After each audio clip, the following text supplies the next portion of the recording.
Hello बच्चों, let us read this question. This question says a large difference between the fourth and fifth ionization energies indicates the presence of, और हमारे options हैं option A 5 valence electrons in an atom, option B 6 valence electrons in an atom, option C 4 valence electrons in an atom और option D 8 valence electrons in an atom.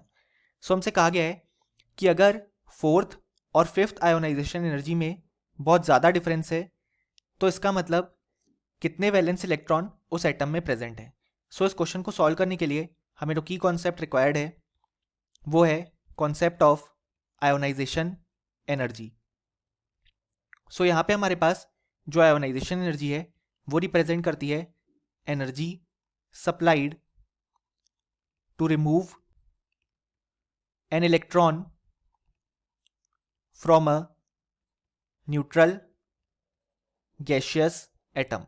यानी कि एक neutral gaseous atom में से एक electron remove करने के लिए जो हमें एनर्जी सप्लाई करनी होगी वही हमारे लिए आयोनाइजेशन एनर्जी हो जाएगी.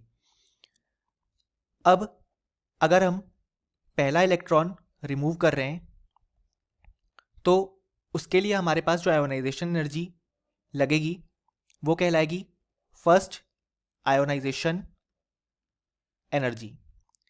एंड अब जब हम एक और इलेक्ट्रॉन रिमूव कर रहे हैं यानी कि अब हम सेकेंड इलेक्ट्रॉन रिमूव कर रहे हैं उस एटम में से, तो अब जो एनर्जी रिक्वायर्ड होगी वो कहलाएगी सेकेंड आयोनाइजेशन एनर्जी. सिमिलरली जब हम एक और इलेक्ट्रॉन रिमूव करेंगे तो वो थर्ड आयोनाइजेशन एनर्जी कहलाएगी और आगे चलते हुए fourth, fifth and so on. So अब हमारे क्वेश्चन में गिवन है कि हमारे पास जो फोर्थ आयोनाइजेशन एनर्जी है और फिफ्थ आयोनाइजेशन एनर्जी है उन दोनों के बीच बहुत ज़्यादा डिफरेंस है. यानी कि जो फिफ्थ आयोनाइजेशन एनर्जी है वो बहुत ज़्यादा है as compare to fourth ionisation energy. ऐसा तभी हो सकता है कि जब हम 4 इलेक्ट्रॉन उस एटम से निकाल लें, यानी कि जब हम उसको फोर्थ आयोनाइजेशन एनर्जी सप्लाई कर दें तो उसके बाद वो नोबल गैस कन्फिग्रेशन अचीव कर ले. यानी कि बेसिकली जैसे फॉर एग्जांपल हम इस चीज़ को समझने के लिए सिलिकॉन का एग्जांपल लेते हैं. सिलिकॉन का एटॉमिक नंबर होता है 14 और उसका कन्फिग्रेशन होता है नियॉन 3s2 3p2. सो यहाँ पे जैसे हम पहला इलेक्ट्रॉन रिमूव करेंगे यानी कि फर्स्ट आयोनाइजेशन एनर्जी सप्लाई करेंगे तो कन्फिग्रेशन हो जाएगा नियॉन 3s2 3p1. देन एक और इलेक्ट्रॉन हम रिमूव करेंगे तो वो हो जाएगा नियॉन 3s2 यानी कि सेकेंड आयोनाइजेशन एनर्जी हमने सप्लाई कर दी. अब इसके बाद जब हम एक और इलेक्ट्रॉन रिमूव करेंगे तो कन्फिग्रेशन हो जाएगा नियॉन 3s1 और एक और इलेक्ट्रॉन रिमूव करने पे यानी कि जब हम उसे फोर्थ आयोनाइजेशन एनर्जी सप्लाई करेंगे तो अब उसका कन्फिग्रेशन हो जा रहा है कन्फिग्रेशन ऑफ नियॉन. यानी कि अब उसने अचीव कर लिया है नोबल गैस कन्फिग्रेशन. और हम जानते हैं कि जो नोबल गैस कन्फिग्रेशन होता है वो हाईली स्टेबल होता है. सो अब जब हमने यहाँ पे फोर्थ आयोनाइजेशन एनर्जी सप्लाई की सो वो नियॉन वाली कन्फिग्रेशन में पहुँच गया.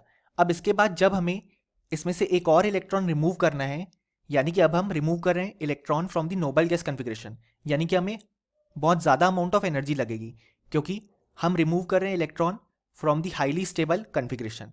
इसलिए हम समझ सकते हैं कि सिलिकॉन के एग्जाम्पल से कि यहाँ पे 4 वैलेंस इलेक्ट्रॉन प्रेजेंट थे.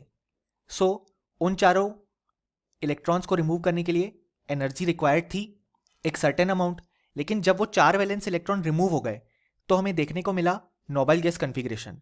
सो अब अगर हमें एक और इलेक्ट्रॉन रिमूव करना है सो जो फिफ्थ आयोनाइजेशन एनर्जी लगेगी वो बहुत ज़्यादा होगी क्योंकि नोबल गैस कन्फिग्रेशन आ चुका है. इसलिए हम देख सकते हैं कि जो करेक्ट ऑप्शन हो जाएगा हमारे पास वो हो जाएगा ऑप्शन सी, कि जब 4 valence electrons in an atom present होंगे तभी हमारे पास जो फोर्थ और फिफ्थ आयोनाइजेशन एनर्जी है उसमें बहुत ज़्यादा डिफरेंस आएगा क्योंकि उस केस में 4 वैलेंस इलेक्ट्रॉन जब रिमूव हो जाएंगे तो नोबल गैस कन्फिग्रेशन अचीव हो जाएगा और हमारे option A, B and D incorrect हो जाएंगे. सो फाइनली हमें बोल सकते हैं कि इस क्वेश्चन के लिए हमारे पास जो करेक्ट आंसर आ गया वो आ गया option C. Hope you understood it well. Best of luck.